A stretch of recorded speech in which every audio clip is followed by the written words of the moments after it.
자, 반갑습니다. 우리 이제 오늘부터 본격적으로 3학년 1학기 과정을 시작을 하죠. 그렇죠? 2학년 과정들은 좀 다 재밌었나? 할만했어요? 다안돼 형 쉬었잖아. 자, 2학년 과정에서 이제 우리가 처음에 수를 공부했잖아요. 그렇죠? 수에 대해서 공부를 했고 그 다음에 연산에 대해서 공부했어요. 수에 대한 연산도 공부했고요. 그 다음에 식에 대한 연산도 공부했습니다. 그래서 뭐 여러 가지 단항식과 단항식, 다항식과 다항식 이런 것들에 대한 연산도 쭉 진행을 했었죠. 그 다음에 썼던 것이 뭐였죠? 그 다음에 뭐였어? 뭐했어? 연산하고 난 다음에 뭐 했습니까? 아, 대답해주세요. 지금부터 대답 안 하시는 분들은 10분씩 자습시킬 겁니다. 자, 내가 딱 눈 마주치거나 호명을 했는데 대답을 못한다. 그러면 이제 그 파트를 10분씩 안에 들어가서 자습을 할 거예요. 수업 끝나고 나서. 알겠죠? 눈 피하지 마. 이름 부른다. 눈 피하면 이름 부를 거야. 나 쳐다봐. 자, 다 나봐. 눈 피하면 내 이름 부를 거야. 전국으로 송출됩니다. 이름이. 알겠죠? 자, 우리 연산 다음에 뭐 공부했지? 부등식 공부했죠. 자, 그다음 부등식 다음에 뭐 공부했지? 연립 1차 방정식. 자, 그다음에 연립 1차 방정식 다음에 함수. 1차 함수에 대해서 공부했죠. 자, 그 다음에 가장 중요하다고 했었던 그 맨 마지막 단원에서 우리가 뭐 공부했지? 1차 함수 공부하고 난 다음에 너 강의 안 들었어 이거? 이 진짜 그거는 1차 함수 공부하면서 얘기했었던 부분. 강의 들었습니까? 챙겨 들었어요? 네, 마지막 시간에 우리가 뭐 했지? 1차 함수와 1차 방정식의 관계. 그렇지. 1차 함수와 1차 방정식 사이의 관계. 그래서 여러분들 우리가 중학교 과정을 통틀어서 제일 중요한 부분이 무엇입니까? 하고서 나한테 물어본다면 나는 진짜 단 1초의 고민도 없이 그 단원을 지목할 거예요. 이 중학교 과정 통틀어가지고 제일 중요한 단원이 무엇입니까? 그럼 당연히 1차 방정식과 1차 함수 사이의 관계지. 난 이렇게 분명히 얘기할 거야. 왜? 이 파트가 나중에 고등학교로 올라가서요. 과장 조금 못해서 거의 고등학교 과정의 30% 정도쯤은 요거랑 관련이 있다고 보시면 돼요. 고등 과정에 10개 중에 3개는 그 맨 마지막 단원이랑 관련돼요. 그러니까 여러분들이 뭐 아직은 그 다음에 뭐가 나오는지 모르는 입장이니까 얘가 얼마나 중요한지 뭐 이런 것들 판단하기 어렵잖아요. 그렇죠? 근데 나는 알잖아. 나는 그런 것들을 수도 없이 많이 다뤄봤고 또 수도 없이 많이 가르쳤지. 그리고 여러분들의 선배가 그런 것들을 얼마나 어려워했는지도 너무나 잘 알고 있겠지. 그치? 그러니까 여러분들께 그런 조언을 드리는 거고 중요하니까 잘 공부해 두시고. 알겠죠? 어쨌든 그래서 우리가 2학년 과정은 이런 식으로 각각의 파트별로 수, 연산, 그 다음에 이제 대수에서 우리가 방정식, 부등식 이런 것들을 지칭을 하는데 부등식과 방정식을 모두 다 공부를 하고요. 그 다음에 이제 함수를 공부를 했죠. 그렇죠? 자, 3학년 과정도 똑같아요. 여러분들 목차 한번 보셨으면 뭐 아시겠지만 앞에서 우리가 수를 처음에 공부를 합니다. 그 다음에 공부하는 부분이 뭘까요? 당연히 우리 2학년 과정이랑 레파토리가 똑같아요. 한번 맞춰봐. 어차피 여러분들은 뭐 아직 3학년 1학기 과정을 공부하지 않았으니까 정확하게 대답은 못할 수 있어도 추론은 해볼 수 있잖아. 처음에 수를 공부했어요. 그럼 당연히 뭘 공부하겠어? 연산 공부하겠죠. 그렇죠? 그 다음에 당연히 뭐 공부하겠습니까? 그게 연산 그 파트 아니야? 다음에 당연히 뭐 공부하겠어요? 뭐 어떤 식? 그냥 식이라고 하면 안 돼. 식이라고 한다는 것은 우리가 뭐 연산에서 뭐 쓰는 그런 모든 것들도 전부 다 식인데 그럼 그 중복돼서 얘기하는 것밖에 안 되잖아. 우리가 2학년 과정에서 연산 공부하고 난 다음에 뭐 공부했어요? 부등식이랑 방정식 이런 것들 공부했잖아. 그럼 당연히 3학년 1학기 과정에서도 연산 공부하고 난 다음에 뭐 공부하겠습니까? 레파토리가 똑같다니까? 답을 내가 다 이미 얘기해 준 거 아니야? 당연히 부등식이나 방정식들 배우겠죠. 레파토리가 똑같다니까? 똑같은 것들 똑같은 순서대로 공부해요. 다만 그들의 소재는 조금씩 달라지겠지. 우리가 뭐 예를 들어 1학년 1학기 과정에서도 처음에 수를 공부했죠. 그 다음에 연산 공부했어요. 그 다음에 방정식 공부했던 그 다음에 정비례 반비례 관계 막 그래프 그리고 막 그랬단 말이야.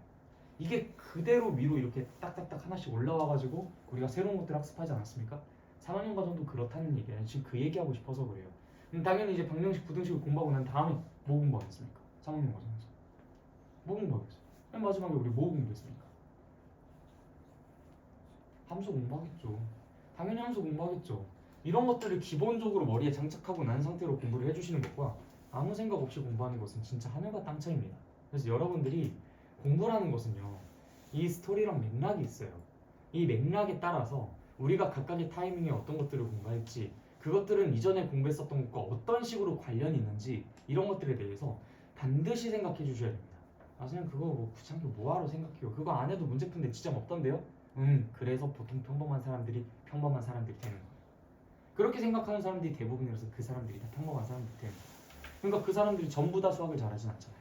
그렇죠? 전부 다 수학을 잘하는 게 아니라 대부분의 학생들이 수학을 잘하는 게 아니라 극히 소수의 일부의 학생들만 수학을 잘한다고 하잖아. 그 일이 왜 발생하겠습니까? 대부분이 선택하는 그 전략은 잘못된 전략이기 때문에 그런 거예요. 무슨 말인지 알겠죠? 그러니까 남들이 다 그렇게 생각한다고 해서 우리도 그렇게 생각하면 안 됩니다. 알겠죠? 그래서 우리가 기존에 공부했었던 그 내용과 어떤 식으로 얘네가 관련이 지어지는지 이런 것들은 항상 좀 생각을 해주시면서 공부해 주셨으면 좋겠어요. 알겠죠? 네. 자, 어쨌든 앞에 좀 서론이 길었죠. 자, 그래서 이제 오늘 공부할 부분은 제곱근이라는 부분이에요. 제곱근. 자, 그런데 이 제곱근이라는 것을 공부하면서 우리가 초반에 하는 얘기들이 굉장히 중요합니다. 이 초반에 하는 이 이야기들로 우리가 이 후반부를 거의 그걸 이용해서 설명할 거예요. 그럼 초반부에 어떤 내용들이 나오느냐? 첫 번째, 제곱근의 정의가 나옵니다. 그 다음 두 번째, 제곱근의 성질이 나와요. 자, 근데 우리가 새로운 개념을 공부하면 당연히 늘 그래왔듯이 처음에 뭐부터 공부했어요? 그 새로운 개념을 공부할 때? 그 새로운 개념에 정의부터 공부하죠. 그게 뭔지부터 알려줘야 될 거 아니야. 당연한 거 아니에요? 그게 뭔지부터 알려줘야 우리한테 뭐 그것들을 가지고 뭐 활용을 하든 뭐 문제를 내든 뭘 하든 하겠지. 그치? 그래서 우리가 어떤 새로운 개념을 공부하면 아, 당연히 처음에 정의부터 나오겠구나. 정의를 내가 중요하게 공부해야 되겠구나. 이 생각을 해야 된다고요. 무슨 말인지 알겠죠? 단순히 제곱근 이러는 게 아니라 제곱근 새로운 개념이네. 그럼 정의가 나왔겠다. 진짜 나왔네. 그럼 나 이거 중요하게 생각해야지. 정의는 약속이기 때문에 이거 외워둬야겠다. 이런 식으로 생각을 하는 것과 안 하는 것들은 차이가 엄청나게 크다. 알겠죠? 여러분들 아무 생각 없이 공부하면 큰일 난다. 자, 그래서 이제 이 제곱근의 정의가 처음에 나오고 그 다음에 당연히 뭐가 나오겠어요? 제곱근의 성질이 나오겠죠. 이 제곱근이 마땅히 갖고 있을 수 있는 어떤 그 원리와 성질들에 대해서 나오는 거야. 이 제곱근이 이렇게 정의가 되다 보니까 당연히 그 제곱근이 가질 수밖에 없는 어떤 분명한 팩트들에 대해서 쭉 나열을 하겠죠. 그런데 우리가 정의는 아까 전에 어떻게 공부한다고 했어? 이 정의가 약속이기 때문에 그거는 인정하고 외워둔다고 했죠. 뭐 예를 들어서 우리가 이거 책상이라고 불러요. 근데 여기에서 이게 왜 책상이에요? 그러면 할 말 없잖아. 그렇지? 이건 우리가 약속을 한 거라고. 사회적으로 약속을 한 거야. 이건 책상이라고 부르기로. 여러분들이 앉아있는 거 의자라고 부르기로 약속을 한 거예요. 그래서 이제 우리가 여기에서 이 책상과 의자의 정의, 책상과 의자의 뜻, 무엇을 책상이라고 하는지, 무엇을 의자라고 하는지 이것에 대해서만큼은 의심하지 않고 받아들였잖아요. 정의가 그런 개념이야. 정의가 그런 개념. 그런데 책상과 의자가 갖고 있는 여러 가지 성질들이 있을 겁니다. 뭐 예를 들어서 의자 같은 경우에는 뭐 꼭 네 발일 필요는 없지만 그래도 안정감을 줄 수 있도록 하는 발이 반드시 있어야 돼요. 그렇지 않고 막 예를 들어 발이 두 개로 이루어져 있어. 야, 그러면 그 의자 어떻게 앉아? 이렇게 뭐 균형 잡고 이렇게 앉아? 그건 아니잖아. 그치? 그건 아니고 이 의자에 딱 앉았을 때 뭔가 이 나를 지탱해 줄 수 있는 그러한 안정감은 있어야 되잖아. 그런 정도의 최소한의 발의 개수 한 3개 이상은 있어야 될 것 같아. 그리고 이제 뭐 등받이가 뭐 있고 없고 그건 뭐 옵션이니까 뭐 딱히 뭐 제한되는 부분은 없고 또 사람이 앉을 수 있는 어떤 평평한 판 같은 것들도 이루어져 있어야 되겠지. 그치? 이런 여러 가지 것들이 그 대상이 가질 수밖에 없는 기본적인 어떤 그 성질들과 팩트들일 거란 말이야. 그런 것들이 수학에서 성질이라고 불려지는 것들이고 우리가 이 성질이라는 것들은 외우는 것이 아니라 어떻게 공부한다고 이야기했었죠? 성질은 어떻게 공부한다? 정의랑 달랐잖아. 자, 지금 내 진짜 자습 걸고서 질문할 거야. 대답해줘. 알겠죠? 누구한테 물어볼까? 나 봐야 돼. 안 그럼 이름 불러. 자, 성질은 어떻게 공부해야 된다? 내가 항상 지겹도록 하는 말들 있잖아.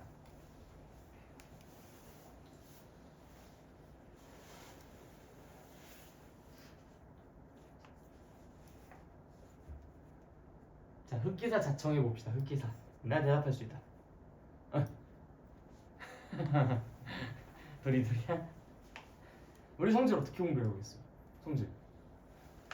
야, 이게 대답 안 나오면 안 돼. 내가 정규 수업 때 진짜 제일 많이 얘기하는 것들인데. 이해? 그치. 성질은요, 여러분들 암기가 아니라 이해예요. 이거는 설명할 수 있어야 된다고.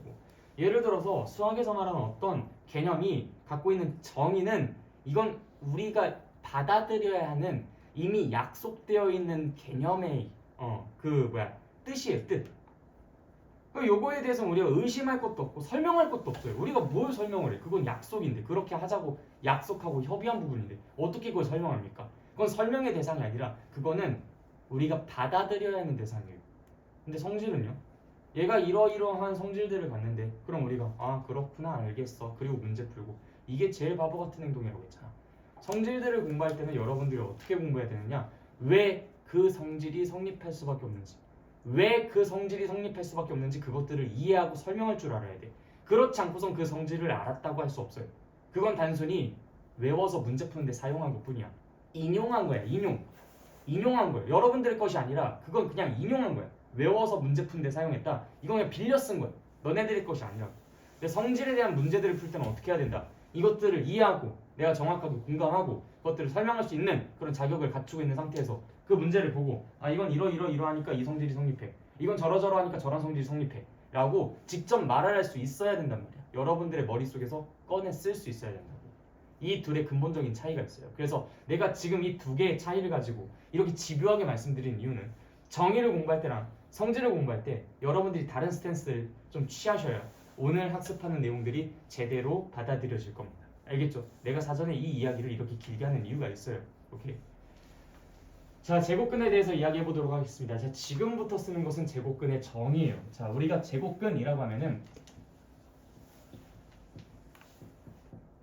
일단 두 개로 좀 쪼개볼 수 있을 것 같아요. 제곱이라는 말과 근이라는 말로. 자, 제곱이라는 말이 무슨 말이에요? 아는 사람 대답해 주세요. 안 그러면 여러분들 전국구로 전부 다 멍청이로 소문납니다. 이 제곱도 모르는 사람이 어디 있어요? 제곱이 뭡니까?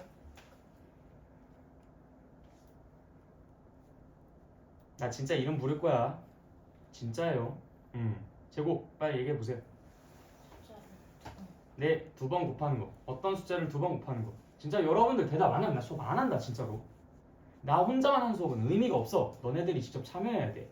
이런 것들 자꾸 얘기하고 틀려보고 그다음 거기서 시행착오를 통해서 보완하고 발전하고 이러셔야지. 그냥 이렇게 받아들이기만 하면 어떡해. 그럼 내 강의 그냥 뭐 자기 전에 라디오처럼 틀어놓고 자면 그럼 다 똑똑이가 되나? 그런 거 아니잖아요. 자꾸 대답하세요. 알겠어요? 그러려고 여러분들 지금 현장에 오신 거 아닙니까? 안 그러면 집에서 그냥 혼자 인강으로 들어도 되는데 뭐하러 나와요? 그렇죠? 자, 제곱근이라고 했을 때 이 제곱이라는 것은 2번 곱한다라는 소리예요. 자, 근이라는 것은 우리가 어디서 많이 다뤄봤습니까? 네, 1차 방정식의 해. 그런데 이제 그게 꼭 1차 방정식일 필요는 없죠. 방정식의 해. 우리가 방정식의 해를 얘기할 때 그것을 방정식의 근이라고도 부를 수 있다라고 이야기를 했었습니다. 자, 그래서 제곱근이라는 이 개념은요. 제곱이라는 것과 근이라는 두 개의 단어가 합쳐져 있는 것으로 받아들일 수가 있는데 제곱, 2번 곱한다. 근, 어떤 방정식의 해라고 생각을 해볼 수가 있어요. 자, 그래서 이 제곱근이라는 것은 우리가 어떻게 받아들일 거냐면 두 가지 버전이 있습니다. A의 제곱근 그리고 제곱근 A. 이 두 가지가 의미가 사뭇 달라요. 자, A의 제곱근은요. 어떻게 이 뜻이 정의가 되어 있냐면 제곱했을 때 A가 되는 I. 자, 다시 제곱했을 때 A가 되는 I 라고 정의가 내려집니다. 즉, 이것을 우리가 어떻게도 다시 바꿔 표현할 수 있냐면 뭔가를 제곱해서 A가 되는 I 라고 이야기할 수 있어요. 자, 그럼 왜 이름이 제곱근이라고 붙었는지 좀 이해가 되십니까? 뭔가를 제곱해서 제곱 A가 되는 I. 자, 이거 뭐야? 이거 지금 뭐예요, 이거? 이게 뭐야? 얘기하세요. 크게 얘기해. 뭐야, 이거? 이 식 자체를 우리가 뭐라고 부릅니까? 다시 뭐라고요? 방정식. 이 방정식을 참여되도록 하는 x값을 구하고 싶은 거 아니에요, 지금 우리? 그렇죠? 그게 곧 뭘 구한다는 거예요? 그게 곧 뭘 구한다는 거예요? 그 방정식을 참여되게 하는 그 x값을 구한다는 것이 무엇을 구한다는 거예요? 근을 구한다는 거지. 그래서 이 부분이 설명이 되는 거지. 이해됐습니까? 이 이름 속에 얘가 어떤 의미를 갖고 있는지가 녹아있단 말이야. 그런 것들을 깨우치셔야 돼. 자, 그래서 A의 제곱근이라는 것은 제곱했을 때 A가 되는 아이들 이렇게 생각해 주시면 됩니다. 그래서 방정식으로서는 x제곱은 A다라고 쓸 수가 있고 이걸 참으로 만족시키는 x의 값들을 전부 다 모아보시면 될 것 같아요. 자, 그러면 예를 한번 들어봅시다. 4의 제곱근. 자, 그럼 방정식으로 무엇을 쓸 수 있다? 불러보세요. x제곱은 4라고 쓸 수가 있고요. 여러분들은 무언가를 제곱해서 4가 되는 아이들 분명히 알고 있습니다. 뭐가 있죠? 뭘 제곱해야 4가 됩니까? 2랑 마이너스 2. 오케이. 그래서 이제 이때 이 x의 값은 2 혹은 마이너스 2가 된다는 것을 알아요. 자, 여기까지 내용 어려운 거 없으시죠? 그렇죠?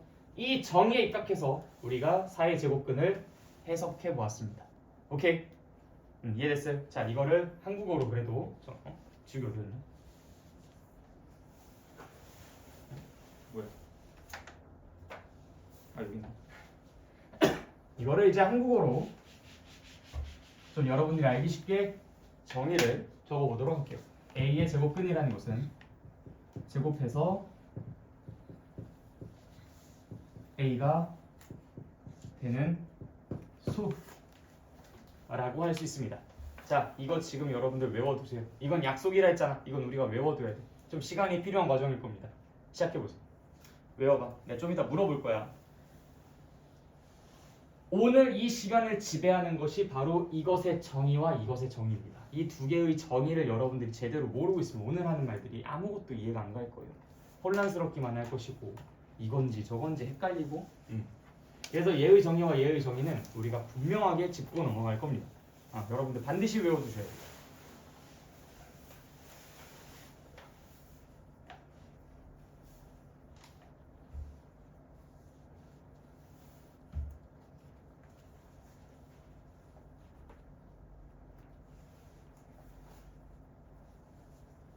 제곱해서 A가 되는 수 A의 제곱근 제곱하여 A가 되는 수.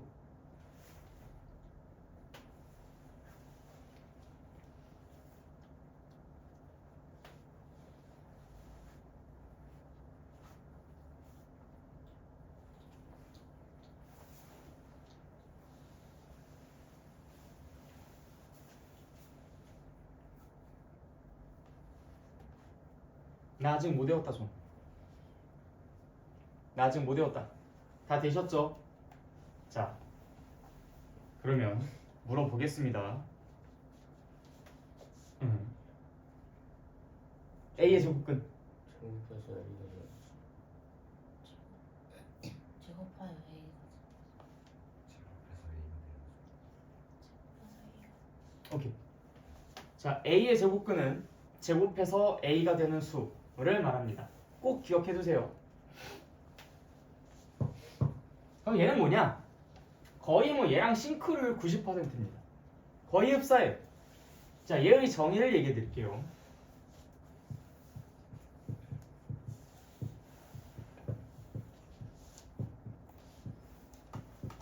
뭐야? 똑같이 쓰고 있는 거 아니야?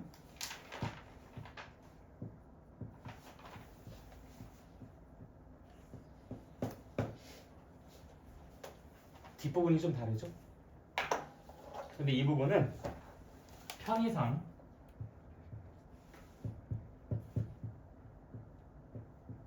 양수라고도 그냥 이야기를 하겠습니다.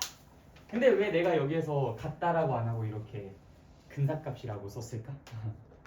의미 아닌 수에는 0도 있죠, 그렇죠? 0 포함해서 이제 0 또는 양수인데 여기서 이제 이 A가 0만 아니라면 제곱근 A는 제곱해서 A가 되는 수 중 양수 이렇게 얘기를 해도 괜찮으니까. 그래서 어떤 상황 속에서는 우리가 그냥 제곱해서 A가 되는 수 중 양수지 이렇게 그냥 편의상 얘기를 할 거고 아주 정확하게 얘기를 해야 되는 상황에서는 제곱해서 A가 되는 수 중 의미 아닌 수 이렇게 이야기를 할 겁니다. 어찌됐든 간에 제곱해서 A가 되는 수 그 모두를 다 말하는 것이 아니라 그 중에 음수 제거하고 얘기하실 거라고요. 무슨 말인지 알겠죠? 만약에 A가 0이라면 제곱해서 0이 되는 수 뭐가 있어요? 제곱했을 때 0이 되는 거.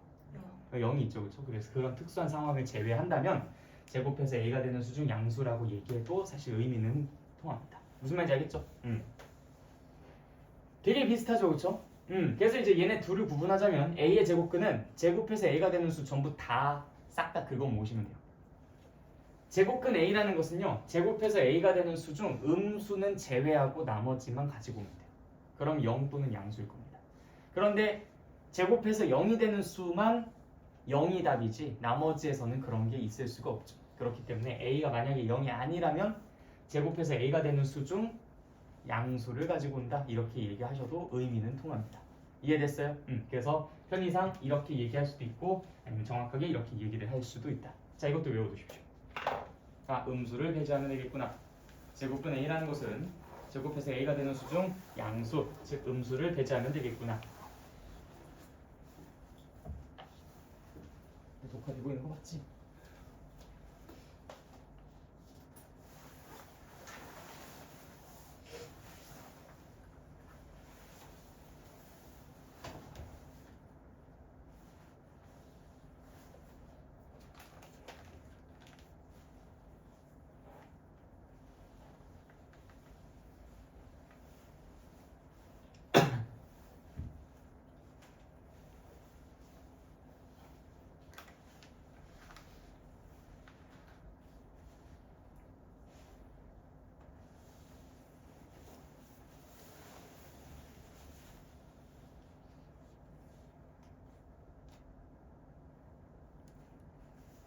자리 배치 구성이 되게 신기하게 되어 있네요. 나이별로 묶였는데 그렇게 셋이 같은 나이고 이렇게 대각선 셋이 같은 나이고 이렇게 셋이 같은 나이. 아, 나 이런 대칭성 너무 좋아. 약간 좀 썩선생이었죠. 이런 대칭성, 규칙성 이런 거 너무 좋아. 뭔가 의도하지 않았는데 딱 이렇게 맞춰지는 거. 아, 너무 좋은데. 뭔가 좀 이렇게 정리정돈된 느낌. 자, 다 외우셨어요? 다 됐죠? 오케이. 따로 테스트는 보진 않겠습니다. 어차피 이따가 계속 얘기할 거니까. 자, 그런데 이 제곱근 a라는 것을 표현하는 수학적 기호가 있어요. 그 수학적 기호가 무엇이냐면요, 우리가 루트 a라고 읽어요. 얘를 루트 a라고 읽는 아이인데 수학적 기호로 이렇게 표현을 할 겁니다. 자, 제곱근 a라는 것은요, 영어로 루트 a라고 읽고요. 그것은 쓰기로 이렇게 씁니다. 루트 a라는 표현으로. 자, 그렇다면은 제곱근 a가 이런 뜻을 갖고 있으니까 루트 a라는 것도 이런 뜻을 갖고 있는 거겠죠? 그쵸? 자, 이것도 지금 잠깐 정리해 보세요. 지금까지 하는 모든 얘기들이 지금 약속이에요. 어떤 개념의 정의, 그다음 그 개념의 수학적 표현. 전부 다 약속이기 때문에 이것은 뭐 사실 설명의 대상이기보다는 여러분들이 받아들여야 하는 대상이야. 아, 그런 것을 얘기하려고 하는 것이구나. 그런 것들에 대해서 다루려고 하는 것이구나. 라는 준비 작업을 하고 있다고 생각하시면 돼요. 완전히 성격이 다른 겁니다. 우리가 공부를 할 때 어떤 것을 어떤 타입에 맞춰서 공부를 해야 되는지, 어떤 컨셉으로 공부해야 되는지, 이게 대상마다 다 달라요. 그것들을 정확하게 지켜주셔야 합니다. 다 이해되셨어요? 오케이. 제곱근 a라는 걸 뭐라고 표현한다? 루트 a라고 표현한다. 그래서 내가 만약에 여러분들한테 야, 루트 a의 의미가 뭐야? 라고 물어보면 뭘 대답해 주셔야 돼? 읽어보세요. 루트 a의 의미가 뭐야? 라고 물어본다면 제곱해서 a가 되는 수 중 양수, 그쵸? 의미하는 수 혹은 양수. 그냥 양수라고 얘기하셔도 돼요. 대충 알아들을 겁니다. 너무 또 여기에 집중하다 보면 진짜 정작 중요한 걸 놓칠 것 같아서. 자, 그래서 제곱근 a랑 루트 a랑 의미가 똑같다. 그래서 내가 좀 이따가 여러분들한테 야, 루트 a의 의미가 뭐야? 라고 했는데 제곱해서 a가 되는 수 하고서 여기서 끝나버린다? 그럼 내가 째려볼 거야. 알겠죠? 기다릴 겁니다. 째려보면서 기다릴 거야. 거기서 끝이야? 더 있잖아. 수, 중양수라고 해야 되는데 자꾸 애들이 루트 a를 얘기할 때 요것의 정의만 얘기하고 거기서 이렇게 좀 흐지부지는 경우지. 꼭 그 뒤에 말꼬리 흐리는 친구들. 루트 a의 의미가 뭐야? 제곱해서 a가 되는 하면은 이제 난 계속 기다리지. 어디 가면 계속 해봐. 알겠죠? 그러니까 여기서 양수라고 분명하게 딱 지목을 해주셔야 됩니다. 알겠죠? 루트 a라는 것은 제곱해서 a가 되는 수 중 반드시 양수를 뜻한다. 그래서 a가 0이 아니라면은 얘의 부호는 항상 뭐일 수밖에 없어요? 양수일 수밖에 없는 거야. 무슨 말인지 알겠죠? 네. 자 그럼 예시를 또 들어보겠습니다. 4의 제곱근. 이거 아까 뭐였죠? 4의 제곱근. 뿔마 2였죠. 2도 되고 마이너스 2도 됐었어. 왜? 의미가 뭐였으니까? 제곱해서 다시 뭐가 되는? 제곱해서 4가 되는 수 하고 끝이야. 더 이어져? 끝이니까. 제곱해서 4가 되는 수였으니까 2랑 마이너스 2가 되는 거죠. 다시 무슨 말인지 알겠어요? 제곱해서 4가 되는 수라고 했으니까 2랑 마이너스 2인 거야. 자 그러면 제곱근사 의미가 뭡니까? 제곱근사가 뭐야 도대체가? 의미. 제곱해서 4가 되는 수중 양수. 그렇지. 제곱해서 4가 되는 수중 양수. 자 그럼 얘는 답이 뭘까? 그렇지 그렇지. 얘는 2야. 자 그러면 루트 4. 얘 의미가 뭐야? 제곱해서 4가 되는 수중. 그렇지. 응. 제곱해서 4가 되는 수중 양수. 즉 이 위랑 의미가 똑같지. 그러니까 당연히 얘는 답이 뭐야? 그렇지. 어떻게 구분 지어야 되는지 아시겠어요? 그래. 우리가 제곱근을 공부했다면 적어도 얘네 두 개만큼은 확실하게 구분이 되어 있어야 됩니다. 그래서 이 세 개가 앞으로 여러분들이 자주 마주하실 것들이에요. 그래서 얘네 세 개의 의미는 정확하게 알고 계셔야 된다. 그리고 이제 여기에서 서브로 이런 것들도 가끔 정말 아주 가끔 나오는 그런 또 그 뭐랄까 용어가 있는데 A의 양의 제곱근, A의 음의 제곱근 뭐 이런 명칭들도 있어요. 뭐 근데 그거는 뭐 모를 리가 없죠, 그렇죠? A의 제곱근이라는 의미만 정확하게 안다면 A의 양의 제곱근, 그것들 중에서 양수만 선택해달라 이 얘기잖아. A의 음의 제곱근, 그 중에서 음수 선택해달라 뭐 이런 얘기인 거죠, 그렇지? 그러니까 A의 양의 제곱근과 A의 음의 제곱근도 이제 말하라고 한다면 우리는 충분히 말할 수 있다. 그럼 이제 여기서 이렇게 질문하는 경우도 있어요. A의 양의 제곱근과 그럼 제곱근 A랑 서로 똑같은 거겠네요? 그거는 아니야. 왜? 이거는 이제 0이라는 것에 대해서도 우리가 0이라고 답을 내릴 수 있지만 0의 양의 제곱근이 무엇입니까? 그럼 그거는 뭐 그렇죠. 제곱해서 0이 되는 수 중 양수가 어디 있습니까? 그렇죠? 이런 아주 사소한 그런 차이가 있기는 있어요. 그거 제외하고는 A의 양의 제곱근과 제곱근 A는 뭐 사실상 그냥 똑같다고 보시면 되겠죠. 그렇죠? 그거 제외하고는요. 다 이해됐지? 응, 오케이. 자 그러면 여러분들 쉽사리 대답하지 못할 만한 것들을 물어보도록 하겠습니다. 긴장하세요. 오늘도 졸려? 자.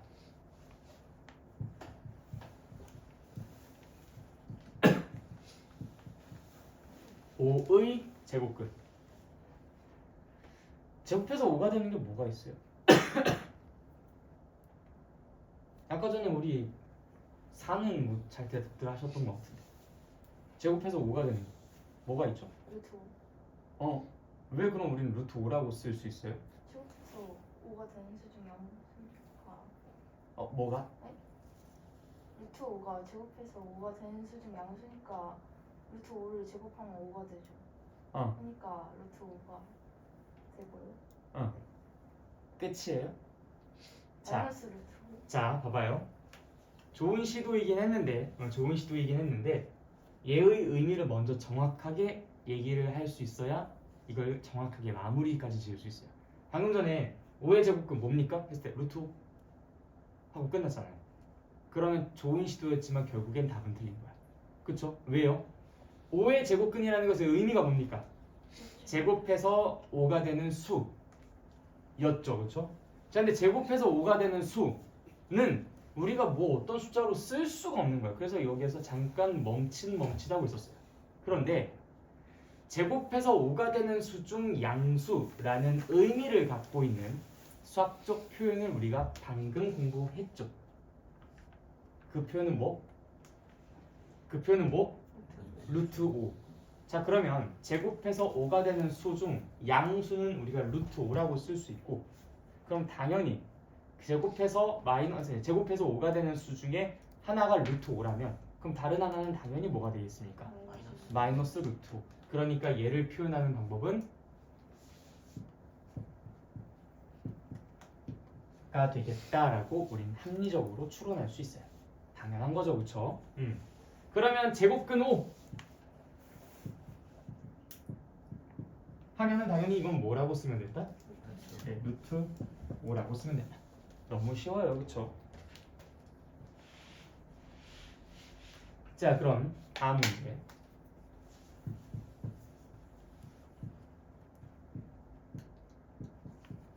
마이너스 13의 제곱근. 그럼 얘는 뭐라고 표현하면 좋을까요? 없어요. 이건 왜 없을까요? 웃으니까요. 그렇게만 얘기하면 안 돼요.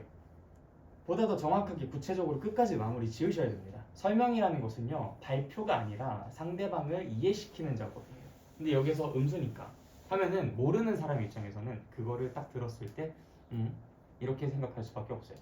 여러분들 그래서 그 보통 뭐 학교에서나 학원에서나 어떤 사람은 설명을 잘해, 어떤 사람은 설명을 못해 라고 나누는 그 기준이 이 사람은 나를 잘 이해시켜 혹은 그렇지 않아, 요거 가지고 기준을 잡잖아요, 그렇죠?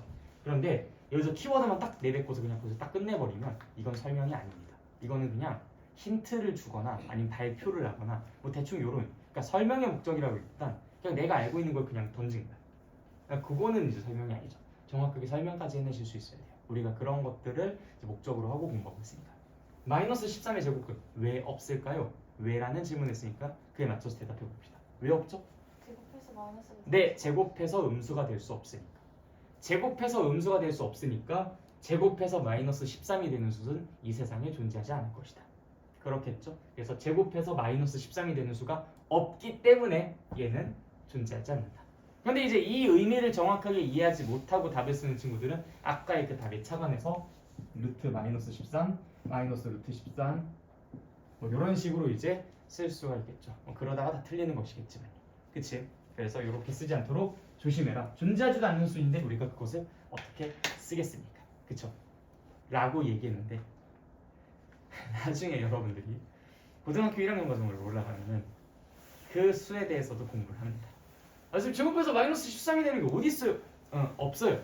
없어. 실제 존재하는 수가 아니야. 실제 존재하는 수는 아닌데 그냥 가상의 수로서 우리가 그런 것들을 가지고 또 재밌게 놀기도 합니다. 그럼 나중에 고등학교 1학년 과정을 공부하실 때 그때 참고를 하시거나 아니면 너무 궁금해서 미치겠다 들어가셔서 수학상 4단원 복소수라는 단원을 들어보시면은 그에 대한 상세한 이야기가 나옵니다. 재미삼아서 들어보셔도 괜찮아요. 그래서 실제 존재하는 수는 아닌데 우리가 어떤 모종의 이유로 그것을 공부를 한다. 안 하는 수예요. 자, 어쨌든 그래서 우리가 이 세 개의 개념에 대해서 확실하게 지금 구분을 지어봤습니다. 그래서 A의 제곱근 A, 그리고 얘랑 서로 같은 개념이라는 거. 그래서 얘의 의미를 얘기할 때도 제곱해서 A가 되는 수 중 양수라고 정확하게 얘기를 해주셔야 할 것이다. 무슨 말인지 알겠죠? 오케이. 자, 그러면 우리가 이 제곱근에 대한 기본적인 이야기들은 다 끝났습니다. 이 교재 기준으로 개념 1과 개념 2에 해당하는 내용들을 했어요.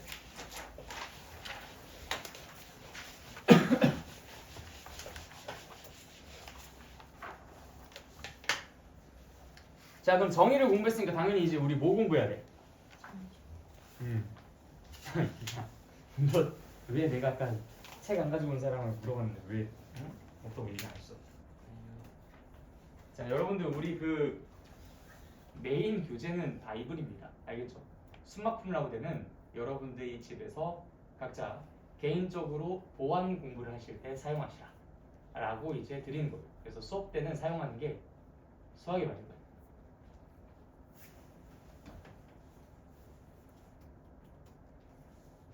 어제 영어학원 잘 갔어? 네. 영어학원 잘 갔어? 네.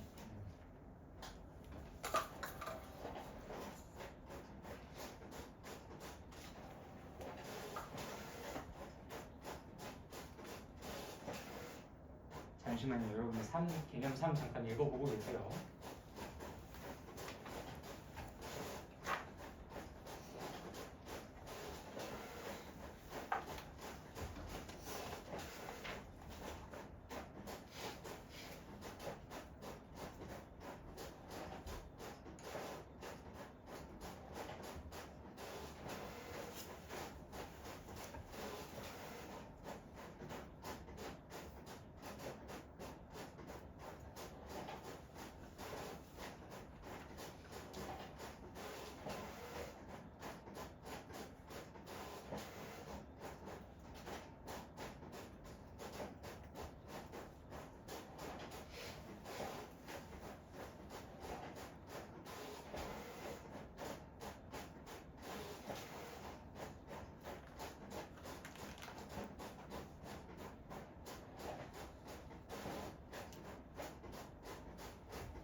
자 여러분들 우리가 지금 방금 전까지 뭐 공부했었죠? 제곱근의 정의에 대해서 공부했어. 그럼 당연히 그 다음 순서로 여러분들은 이미 예상을 하고 있어야 돼. 제곱근의 정의를 공부하는 그 동안에 아 이거 끝나자마자 또 뭐 공부하겠구나 예상하고 있었어야 돼.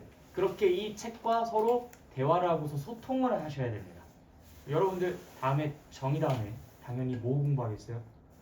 성질 공부하겠죠, 그렇죠? 그러니까 딱 나오잖아. 개념 3과 개념 4에 이 제곱근의 성질에 대해서 쫙 나옵니다. 성질을 공부를 다 끝냈어. 야 그럼 정의도 알았죠, 성질도 알았죠. 그럼 당연히 그 개념을 우리가 이제 본격적으로 활용할 수가 있게 됩니다. 여러 군데.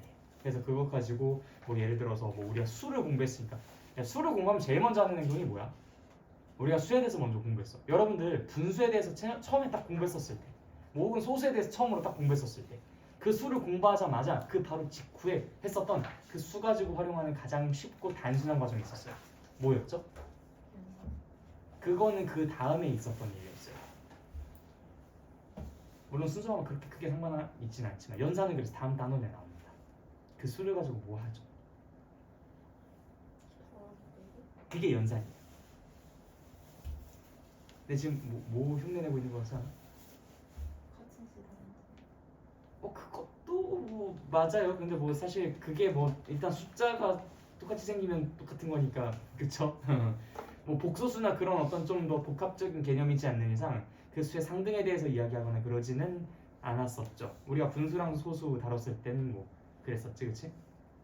태수관계. 맞아요, 대소관계. 이 수를 딱 처음에 공부하자마자 우리가 처음으로 하는 행동들은 일단 대소관계 이런 것도 먼저 파악을 합니다, 그쵸? 그리고 나서 이제 그들의 대소관계를 따지고 그 다음에 또 뭐 예를 들어서 우리가 수직선이라는 개념도 공부했으니까 수직선 위에 이제 그것을 표현하기도 하고 얘가 1과 2 사이에 있는 숫자면 1과 2 사이에 점을 찍거나 뭐 2랑 3 사이에 있으면 2랑 3 사이에 점을 찍거나 이게 다 대소관계로부터 파생되는 얘기들 아니겠습니까? 그렇죠? 대소관계를 우리가 따져볼 수 있어야 그게 어디에 점이 찍히는지 대략 어느 정도쯤에 해당하는 값인지를 알 수 있잖아. 그치? 뭐 예를 들어서 우리가 왜? 자 그래서 우리가 뭐 예를 들어서 루트 5 아까 전에 나왔었던 루트 5 있죠. 그 루트 5가 대략 얼마가 되는지 궁금하지 않아요? 그렇죠? 그런 것들이 전부 다 대소 비교로부터 파생되는 그런 것들이에요. 자 그럼 루트 5 뭐 얘기 나왔으니까 한번 얘기해볼까? 루트 5 대략 어느 정도쯤 되는 값일까요? 어떤 자연수랑 어떤 자연수 사이에 있는 값일 것 같아? 2랑 3. 왜 그럴까요? 2라는 것은요 제곱하면 4가 되는 녀석이에요. 3이라는 것은요 제곱하면 9가 되는 아이고 그럼 제곱해서 5가 되는 아이는 제곱해서 제곱해서 4가 되는 아이랑 제곱해서 9가 되는 아이 사이에 제곱해서 5가 되는 아이가 있겠죠. 그러니까 2랑 3 사이에 있겠군. 이렇게 생각할 수 있는 거야. 무슨 말인지 알겠죠? 그래서 이제 그런 얘기들이 좀 주류가 될 것 같아요. 이런 예상을 하고서 보시면 되게 반갑다. 무슨 말인지 알겠죠? 자 그럼 성질 다시 공부해 보도록 할게요. 자 여기서 성질이 총 4가지가 나옵니다. 자 루트 a라는 것을 제곱하면 무엇입니까? 이제 이렇게 질문을 해요. 자 그런데 있잖아 봐봐요.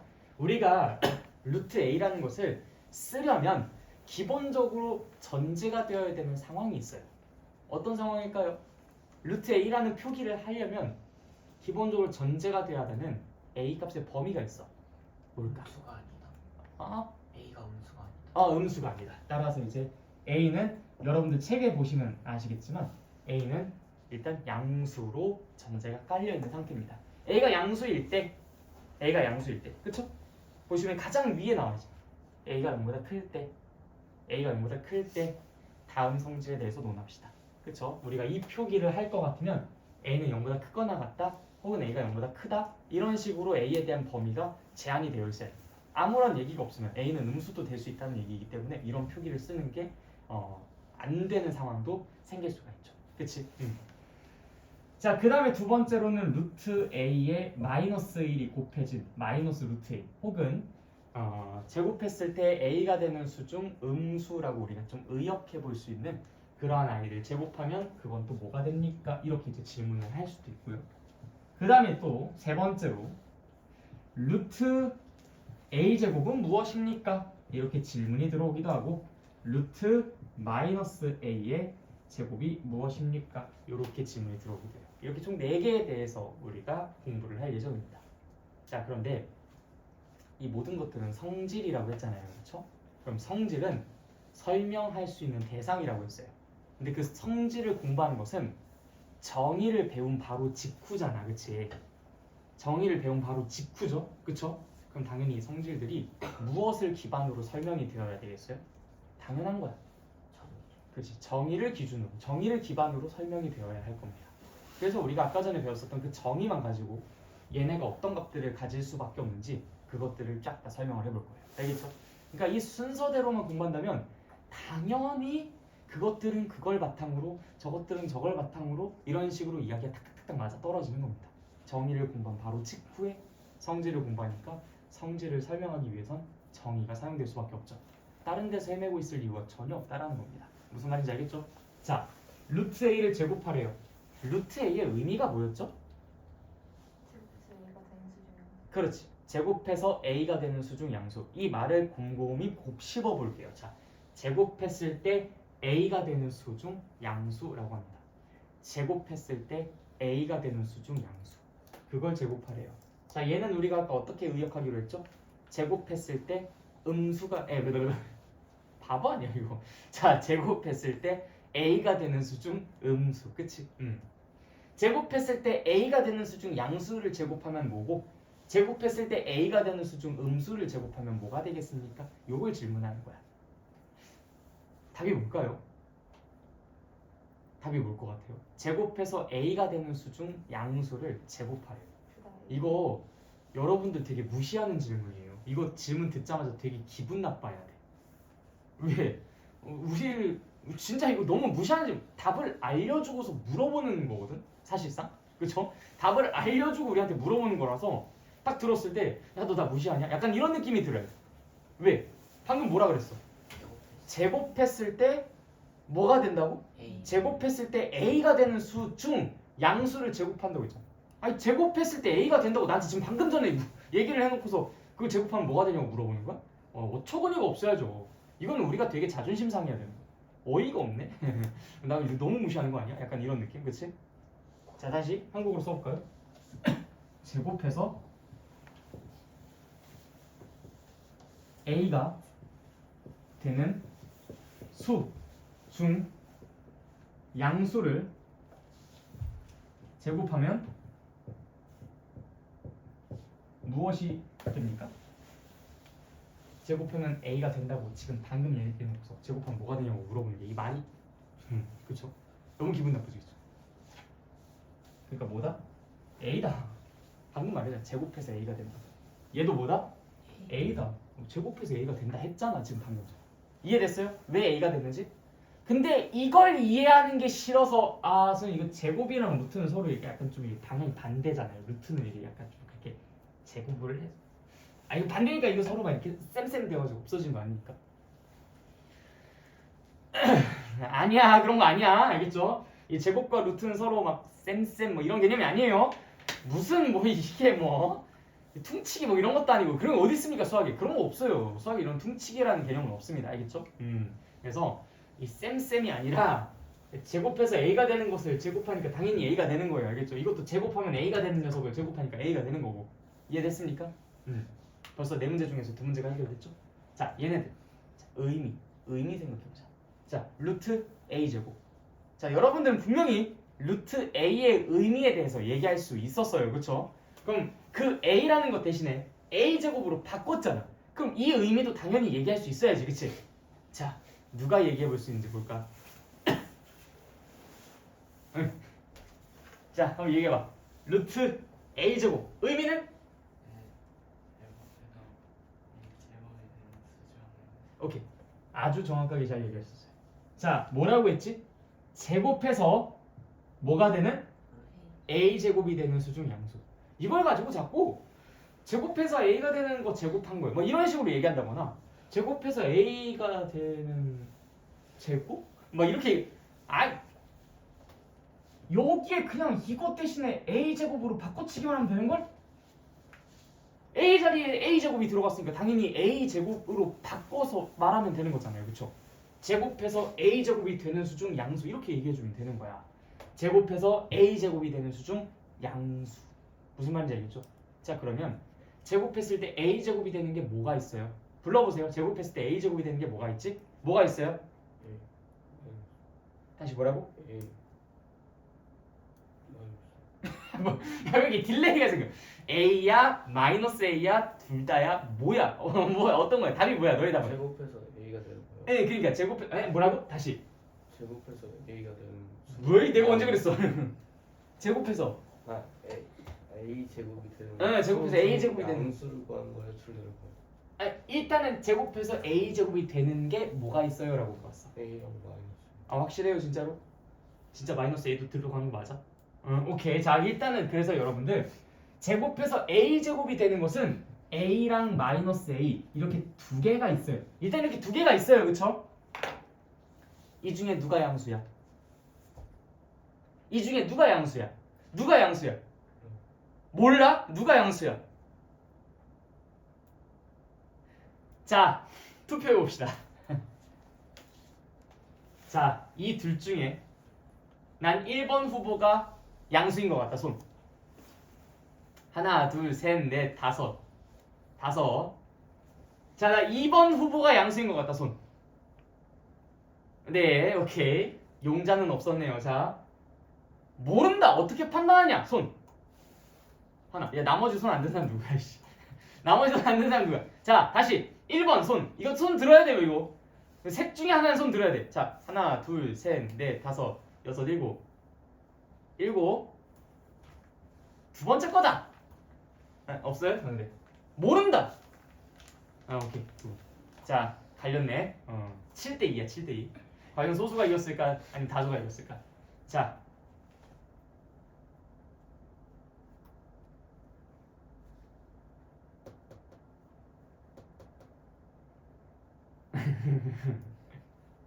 생각 바뀌셨어요?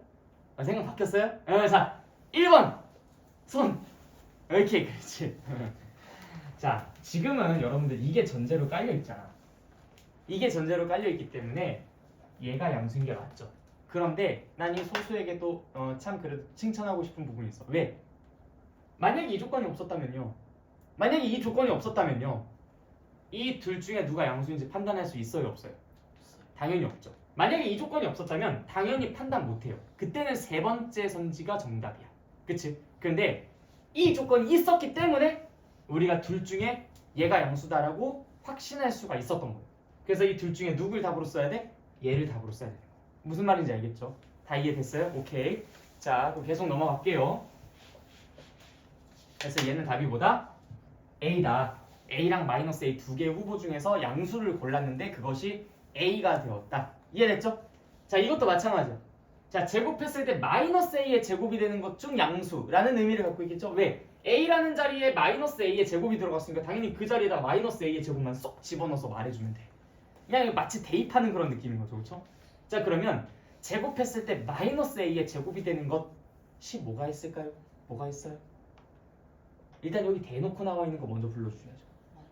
일단 마이너스 A, 그 다음에 또 그것에 항상 부호 반대. 자, 그래서 여러분들 앞으로 이런 것들 해석하실 때는 대놓고 나와 있는 거 있잖아. 야, 누굴 제곱해야 마이너스 A의 제곱이 되냐? 그럼 야, 일단 마이너스 A의 제곱이라고 얘기했으니까 당연히 마이너스 A를 먼저 불러줘야지, 그렇지? 그래서 그거 먼저 불러주시고 그 다음 걔의 항상 반대 부호를 써주시면 그게 정답이 알겠죠? 그게 후보야. 자, 그래서 얘는 마이너스 A랑 A 두 개가 후보가 됩니다. 자, 그럼 이 중에서 우리는 어떻게 해줘야 돼? 뭘 선택해줘야 돼? 양수 선택해줘야 돼. 자, 그럼 얘랑 얘 중 누가 양수예요? A가 양수예요. 그래서 우리는 얘를 선택해 주셔야 된다. 왜? 이 조건 때문에. 근데 만약에 이 조건이 없었어. 그러면은 선택이 안 되는 거죠. 그렇죠? 선택 불가였기 때문에.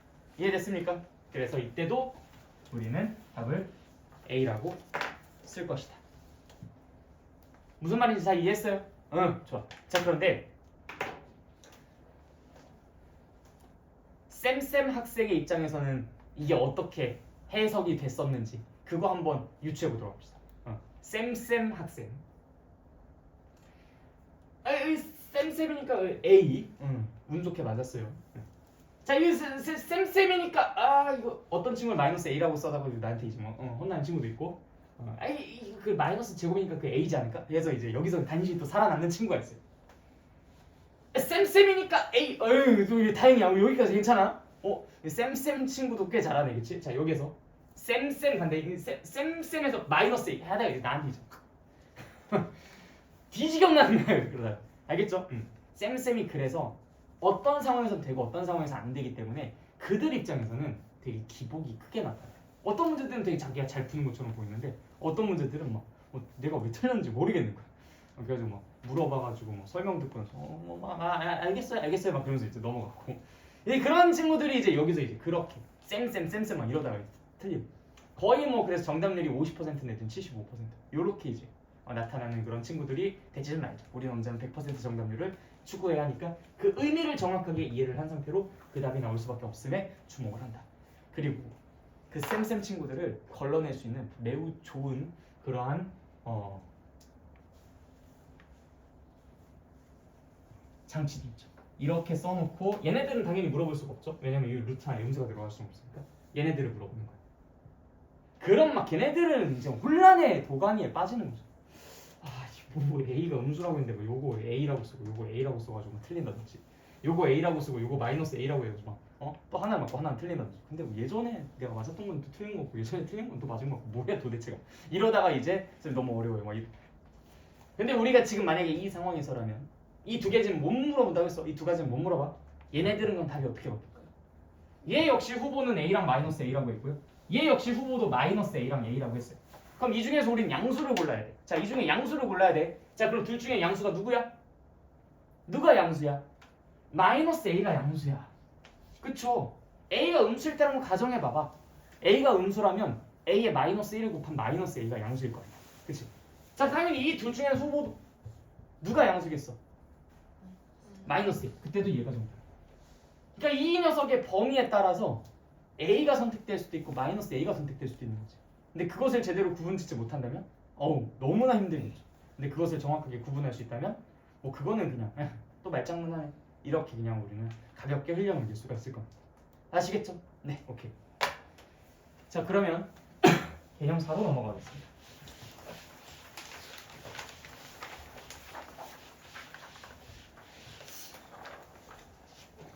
자, 개념 4에서는 어떤 얘기가 나오느냐? 루트 A제곱은? 이라는 얘기가 나와요. 방금 전에 하고 온 거 아니야? 방금 전에 한 거 왜 또 하나? 복습인가? 해서 그냥 아까 전에 얘 답이 뭐였어? A였지. 그래서 이것도 그냥 A지 않을까? 라고 하다가 틀려버립니다. 이게 아니야! 라는 이야기를 여기서 해요. 그럼 왜 아닐까? 왜 아닐까요? 왜 이거 아까처럼 내가 루트 A제곱은 아까 A라고 얘기하지 않았나? 둘 중에 후보에서 막 양수 골랐을 때 우리 뭐 A라고 얘기했었을 때 잘못된 거 없었던 것 같은데 이거 왜 잘못된 거예요? 양수란 조건이 없어. 맞아요. 이건 A라는 녀석이 어떤 범위인지 조건이 안 나와 있잖아. 그렇기 때문에 여기서 후보가 뭐랑 뭐가 나오죠? A랑 마이너스 A가 나오는데 그 중에서 누가 양수인지를 우리가 판단할 수 있어요, 없어요? 없어요. 그렇기 때문에 답을 함부로 이거다 저거다라고 쓸 수가 없는 상황인 거야. 그래서 정확하게는 우리가 이렇게 문제를 낸다면 야, 얘 뭐야? 라고 물어봤을 때 우리의 정확한 답변은 뭐냐면 몰라. 이게 정확한 답변이에요. 야, 루트 A제곱이 뭐야? 라고 물어봤을 때 우리의 정확한 답변은 뭐라고? 몰라가 정답이에요. 이건 내가 능력이 없어서 모르는 것이 아니라 알 수가 없는 구조야. 애당초 우리가 판단할 수 있는 기준과 근거가 없는 거잖아. 그치? A랑 마이너스 A 중에서 누가 양수인지도 모르는데 우리가 어떻게 답을 얘기해. 그치? 근데 몰라라고 하는 게 약간 좀 너무 무책임해 보이는 거지. 그래서 이제 우리가 조금 배려해서 조금 오지랖 부려서 이거를 다음과 같이 설명을 합니다. 이거 이 자체로는 뭔진 모르는데 만약에 A가 양수라면 그때는 A가 정답일 거고 만약에 A가 음수라면 그땐 마이너스 A가 정답일 거야. 알았지? 하고서 이제 그 친구에게 물어본 친구에게 배려를 베푸는 겁니다. 자, 그러면 이제 A가 0이라면요? 우리가 A가 0보다 클 때는 A가 0보다 작을 때는 얘기했는데 A가 0일 때는 얘기 안 했잖아. 그때는 뭐야? 그냥 0이 나오지, 그치? 근데 그 0이라는 것은 사실상 그냥 A라고 써도 무방하지, 그치? 맞아요? 그렇기 때문에 이 상황이랑 같이 합쳐서 씁니다. 그래서 여기다가 등호만 하나 딱 추가를 해주는 것으로 우리가 그냥 두 줄로 마무리를 지어요. 이건 지우지 않을게요. 여러분들 좀 다시 한번 정리해봐. 무슨 말인지 알겠지, 그치? 그래서 자, 원래 우리가 루트 A제곱이라는 것을 얘기할 때 얘의 정의에 입각해서 보시면은 제곱했을 때 A제곱이 되는 것 중 양수를 얘기해줘야 돼. 그러면은 A에 대한 어떤 조건과 범위가 안 나와 있는데 우리가 그걸 함부로 얘기할 수 있어 없어? 없지. 그렇기 때문에 야 루트 A 제곱이 뭐야? 라고 친구가 물어보면은 우리가 거기서 해야 되는 가장 정확한 정답은 무엇이다? 가장 정확한 대답은 무엇이다? 몰라가 정답이야. 그 아이가 뭘 물어봤는데 내가 뭐 이렇게 섣불리 얘기할 수가 없는 거지. 근거가 없으니까 뭘 어떻게 얘기하겠습니까? 몰라가 정확한 정답이야. 근데 몰라라고 얘기하기에는 또 그 친구가 또 속상해하잖아. 또 시무룩해져가지고 또 가는 게 좀 너무 마음이 아파가지고 야 잠깐만 다시 와봐. 이게 만약에 A가 0보다 크다면 그럼 그때는 A랑 마이너스 A 중에서 A가 양수니까 A라고 얘기해줘야 되고 A가 0보다 작다면은 A랑 마이너스 A 중에서 마이너스 A가 0보다 더 크기 때문에 그때 얘가 양수니까 얘라고 대답해줘야 돼. 근데 A가 0일 때는 그건 이제 0 그 자체가 이제 답인데 그냥 그것은 A라고도 볼 수 있으니까 A가 0보다 클 때 A가 나온다는 이 상황에 그냥 얘를 이렇게 같이 한 묶음으로 묶어가지고 얘기를 해도 괜찮을 것 같아. 그래서 그냥 얘는 얘기하지 않고 만약에 A가 0보다 크거나 같을 때는 A, 만약에 A가 0보다 작을 때는 마이너스 A라고 얘기하면 괜찮을 것 같아. 라고 오지랖 부리면서 그 친구한테 그냥 설명을 해주는 거죠. 원래는 답이 그냥 모른다가 정답인데 그 친구를 그냥 알려주는 것뿐. 이런 식으로 상세하게. 이해됐어? 이게 지금 이 개념사에 나와 있는 겁니다. 그러니까 개념 3만을 공부했었던 친구가 혹시라도 이 위에 있는 이 조건 때문에 얘가 A가 나온다라는 것을 제대로 모르고 넘어갔을까가 한 번 더 짚고서 설명을 해준 거예요. A의 범위가 안 나온다면 이거는 여러분들의 예상처럼 A로 나오는 것이 아니다. 모른다가 정답이다. A도 나올 수 있고 마이너스 A도 나올 수 있다. 그럼 언제 그러냐? 상세하게는 다음과 같다. 그런데 이 결과가 마치 뭐랑 똑같냐면요. 절대값 A랑 결과가 똑같아요. 절대값 A도 만약에 A가 0보다 더 크거나 같으면 A로 나오고 만약에 A가 0보다 더 작으면은 생각해보세요. 마이너스 2의 절대값. 그럼 2였잖아. 마이너스 3의 절대값. 이것도 3이었죠. 0의 절대값. 이건 0이었고요. 5의 절대값. 이건 5였어요. 그러니까 0보다 크거나 같을 때는 그 자체, 즉 절대값이 아무런 영향력도 행사하지 못하는데 절대값이 이제 그 안에 음수가 된다면은 마치 마이너스 1을 곱해서 부호를 반대로 뒤집는 효과를 나타냈죠. 그렇죠? 그래서 얘는 그때 마이너스 A가 돼 라고 하면서 얘기했었던 이 절대값의 그 답안과 이것의 답안이 서로 어때요? 서로 어때? 정확히 똑같지, 그치? 그래서 자, 이 말 꼭 명심하세요. 그들의 의미는 결코 같지 않지만 자, 다시 뭐라고? 그들 사이의 의미는 절대로 접점이 없어요. 다만 그들의 결과가 같다는 이유로 교과서에는 이것 두 개가 서로 같다라고 표시가 되어 있습니다. 그래서 절대값 A라고 써져 있든 루트 A제곱이라고 써져 있든 그것은 같은 대상으로 바라보셔도 괜찮다. 무슨 말인지 알겠죠? 의미가 같아서가 아니에요. 결과가 같아서예요. 알겠죠? 의미는 너무나 달라요. 얘는 제곱했을 때 A제곱이 되는 것 중 양수. 얘는 수직선상에서 원점으로부터 A까지 떨어진 거리. 의미는 완전 딴판이잖아. 의미는 완전 다르지만 얘네 두 개의 결과가 공교롭게도 같아서 우리가 그들을 같다라고 얘기는 해줄 수 있다. 무슨 말인지 알겠습니까? 네, 그래요. 개념4 이거 안 지울 테니까 여기까지 여러분들이 개념 1, 2, 3, 4 쫙 읽으면서 다시 한번 정리해보세요. 그래서 그 밑에 있는 그 개념 콕콕 문제 정도쯤까지는 그래도 한번 쭉 풀어봐. 혹시 풀어보셨던 분들이라도 그래도 다시 한번 풀어보시면서 리마인드 해보세요. 알겠죠? 개념 1, 2, 3, 4까지 밑에 있는 개념 콕콕의 문제까지는 풀어보도록 할게요. 시작해보세요.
혹시 모르는 거 있으면 질문하세요. 지금 이 시간을 개인 질문 시간으로 활용하셔도 됩니다.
다 되신 분들은 그 다음 거 읽고 계세요.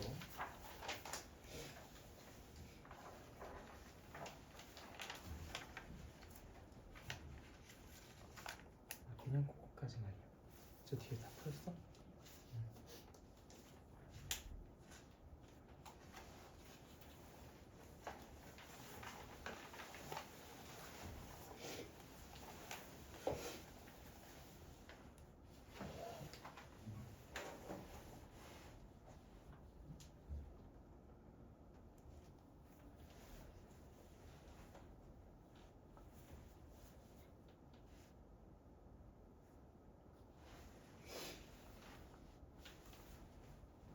의미가 무엇인지 생각하세요. 언제나 항상 이런 것들을 볼 때는 의미를 생각합니다. 얘 의미 한번 얘기해 볼래요? 의미 뭐죠?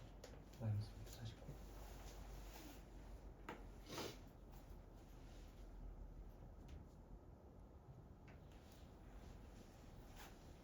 그럼 루트 9의 의미가 무엇인지 얘기해 보세요.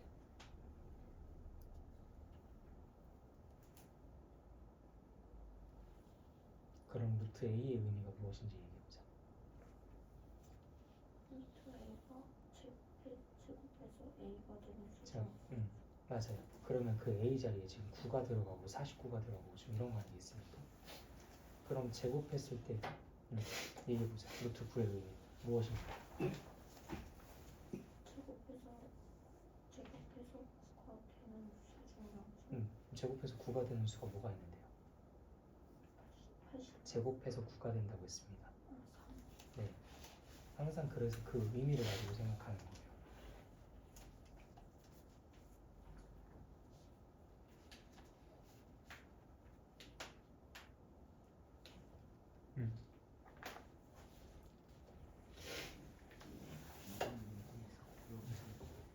A의 마이너스 3을 빼시면 이게 마이너스가 돼요. 일단 항상 내가 이런 것들을 의미를 가지고 먼저 해석하라고 했죠.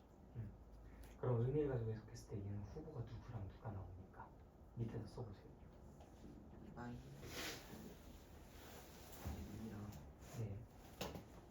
2, 3이 네, 항상 얘 반대 부호가 들어가야 되겠죠. 이렇게 쌍이 되지 않겠습니까? 그럼 너가 둘 중에서 양수를 너가 써주시면 되는 거예요. 누가 양수입니까? 3에 그래서 답이 3이에요. 무슨 말이겠어요? 언제나 우리는 후보를 먼저 정해놓고 그 중에서 양수를 선택해요. 후보 설정, 양수 선택. 요것만 잘 이루어지면 됩니다.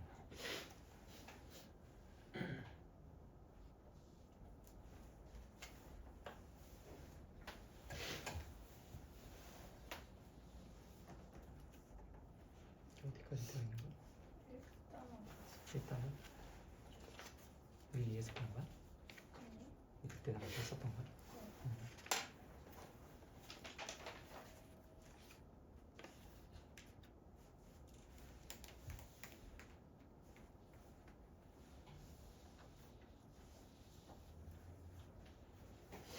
그럼 얘도 의미가 뭐가 되겠습니까?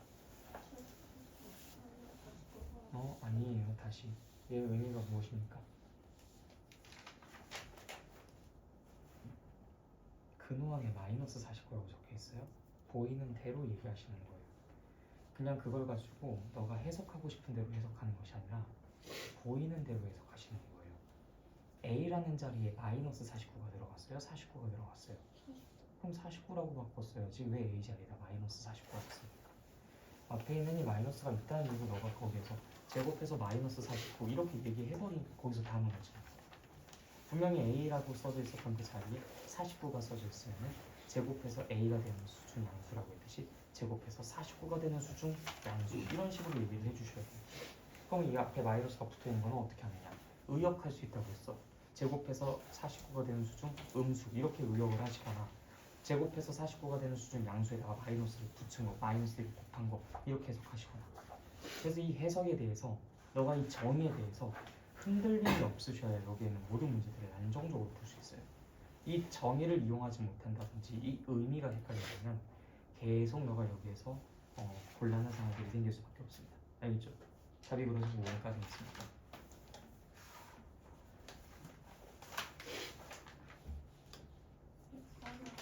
네, 마이너스. 의미를 가지고 얘기하면 거기는 모든 문제점을 정확하게 계획적으로 풀어놓을 수 있어요.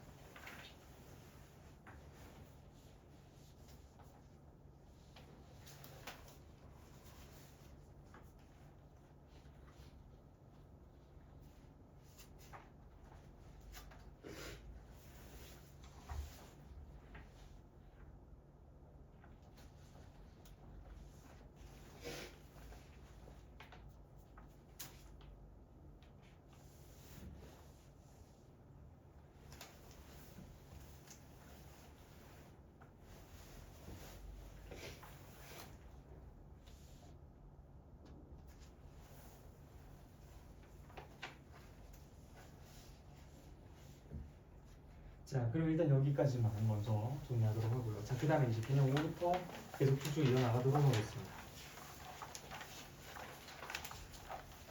자, 개념 5. 자, 제곱수를 이용해서 근호 없애기. 자, 얘는 이제 되게 단순하고 간단한 내용이에요. 무슨 얘기냐면